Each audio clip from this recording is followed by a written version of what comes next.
घातपाताचा तो शोध झालाच पाहिजे, पवार साहेबांनी पुढे केलंय. कारण दिल्लीमध्ये त्यांच्याच बंगल्यात ह्या बैठका, प्रेस कॉन्फरन्स होत आहेत ना रोहित पवारांच्या.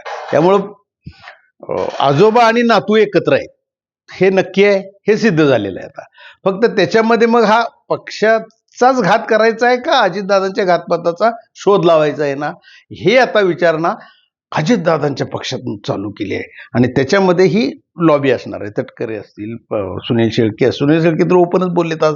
आणि त्याच्या मागं प्रफुल्ल पटेल आहेतच.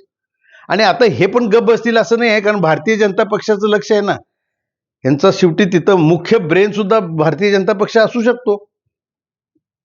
कारण राहुल गांधी इंडिया आघाडीचे नेते जर का अटॅक करणार असतील तर देवाभाऊ ग बसतील, अमित शहा ग बसतील?